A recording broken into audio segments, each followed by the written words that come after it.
coaches, welcome to my video, 10 tips on how to be a powerful active listener.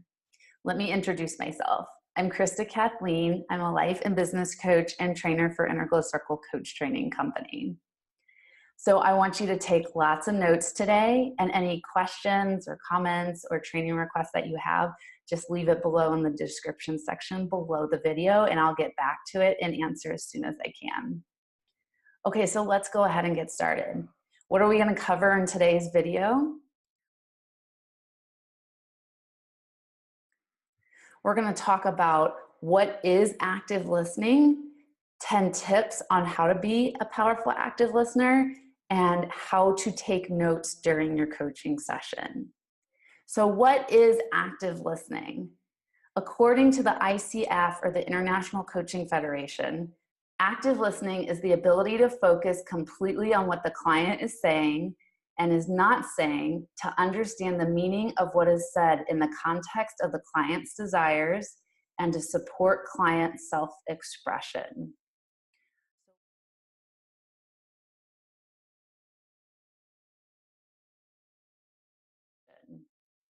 So what does this mean? Basically, you're going to be 100% focused on supporting what your client is saying and maybe isn't saying, to help them to move forward and to meet their goals at the end of the day. Okay, next, let's go into my top 10 tips of how to be a more powerful active listener. So right now we are in lesson 5 of our 6-month coach training program that we offer through Integral Circle. And I am going to be going over some of the tips that we went through in the lesson this week. So you are in luck. Okay, so tip number 1, you want to prioritize the client's agenda. Meet them where they're at. You're never going to start a coaching session saying, okay, let's talk about this today. Right? When you're a coach, you're not a teacher, you're not a consultant. You're going to start out your session saying, what do you want to talk about today? And then you really listen to their response and their answer. Number 2 is don't prepare a response, a rebuttal ahead of time. When someone is talking in front of you, you're really listening and being present and engaged, and you're not thinking about what you need to say. It can be felt by the other person if you're just waiting to get in your own 2 cents. All right, number 3 is summarize and paraphrase what the client is saying. So after they say something, you can go, okay, what I'm hearing you say is, and then you just basically like wrap up whatever they said is. And this is really great because it shows them that you're really paying attention and listening, that you're both on the same page. Number 4 is don't be distracted. You don't want to be on your phone texting or responding to emails. Even if you're on an audio call, people can feel when you're distracted, and it's really frustrating, especially if you're paying a coach good money. So being present is everything, completely focusing on the person that is sitting in front of you. All right, number 5 is body language. So being a great listener means having great body language, which is making eye contact, smiling, shoulders relaxed, chest lifted, arms uncrossed, legs uncrossed, and being square to the person in front of you.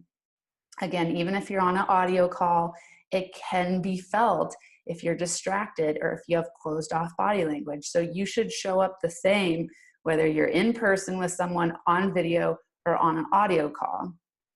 Another thing too you can do is when someone's talking, you can do an occasional head nod, or you can go, mm-hmm, oh yeah, or just little comments like that to show that you're engaged, but don't do it too much because that can be distracting. All right, number 6 is you want to ask clarifying questions if you're confused or lost or you need more info. And sometimes this can be embarrassing for a coach, but really people appreciate it when you take the time to ask questions. So don't be afraid to do that. And one of my favorite ways to do that is say, I'm not really following. Can you tell me more? Or can you explain that again? Or can you repeat that? Okay, number 7 is don't interrupt. right? Nobody likes to be interrupted. So let the person say what they need to say. But at the same time, you might have to bottom line someone. So what does bottom lining mean? That's where you're lovingly going to ask someone to basically get to the point. It's really common for people to go completely off on a different tangent. And remember, you probably only have 60 minutes with the client, and you want to make sure that their coaching request is complete and gets met. So if someone starts going in a completely different direction, you can say, hey, I'm really curious here. How does this support your original request today? Or if someone is just going on and on and on, you can say, can you bottom line that for me right now? Okay, number 8 is pay attention to your client's tone and when things aren't matching up. So I particularly like to pay attention to this at the end when the client is making their commitments for our action plan. And if they just don't sound excited or they sound overwhelmed and they're basically saying, I'm going to do X, Y, and Z, but their tone suggests that something else is going on, that's where it's your job as a coach to speak up and say something. And you can say something like, I know you just said you wanted to commit to doing this week, but I'm going to be honest with you. It doesn't sound like you're that excited. What's really going on here? That's really powerful to do for your client. Number 9 is ask a question and then shut up. I got this from the Coaching Habit book by Michael Bungay-Stanier.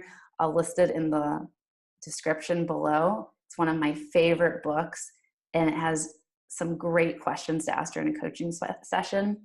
But basically, you want to ask one question, and after you ask it, you want to be completely silent. So that way you give the space for the client to answer, and you're not just talking and filling in the silence. And number 10 is encourage and acknowledge the client.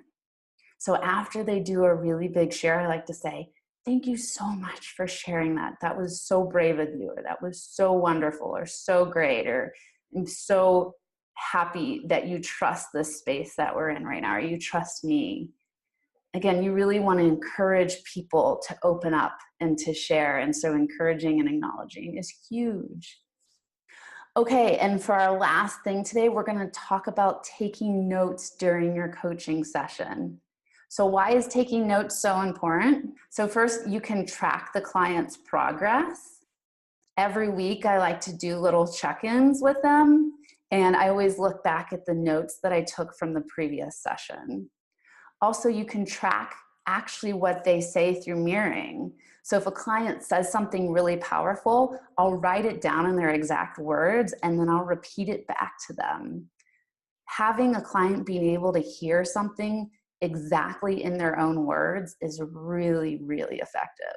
And then I like to take notes because I like to write down their commitments at the end. So that way I know that they're following through. And when I do my check-ins in between sessions, I have it recorded all right there in my note-taking system. And then the last reason I think it's important to take notes is because sometimes your clients want to see your notes. I had this happen 2 weeks ago, and a client said, hey, can you share your notes with me? Usually I encourage the client to be taking their own notes. I believe that that's their responsibility, but occasionally if a client wants to see my notes, I definitely think it's okay to share them. Also, you want to remember too, is when you're taking notes, don't let your notes distract you or take away from the conversation. So I'm not writing out complete sentences or paragraphs. I'm just writing little things here and there, so that way I can really be involved in the conversation. And I'm actually going to include a free copy today of what my note system looks like for you, and then you can use it on your next coaching session. In the description of the video below, you'll see a link where you can actually download the copy of the note system that I use with my clients. So I hope that that will be really helpful for you today. Okay, that's it for our video. Let me know in the comment section below what was the most useful thing for you. I hope that you enjoy the free download that I'm giving you. And also don't forget to subscribe. I upload new coaching videos every week to help you build a world-class coaching business on your own terms. I don't want you to miss out. And also too, if you're thinking about becoming a certified life coach like myself, which I highly encourage you to do, I think it's the best career in the world, you're gonna wanna check out Inner Glow Circle's website. Again, it's in the description below. And we have a 6-month coach training program that starts twice a year, and our next one starts in October. So you can start looking at the curriculum, checking the information out now, and start to get ready for the fall so you can join me and I can be your trainer, and you can make amazing money and make a huge impact and transform people's lives. And you can travel all over the world doing it too. I didn't tell you this, but I'm actually filming this video right now from Madrid, Spain. Yeah, I'm here for 5 days, and then I'm gonna be off to Africa for the next 6 weeks. Why? Because I can. Because my job is online and I work with women all over the world. That means that I can travel all over the world and explore the planet and just have a kick-ass life. So another great reason to become a life coach and build an online coaching business. Okay, thanks so much for following along today. I hope that this was really valuable for you. Just remember that active listening skills are some of the most important tools you can bring to a coaching session. Okay, I'll see you all next week. Bye.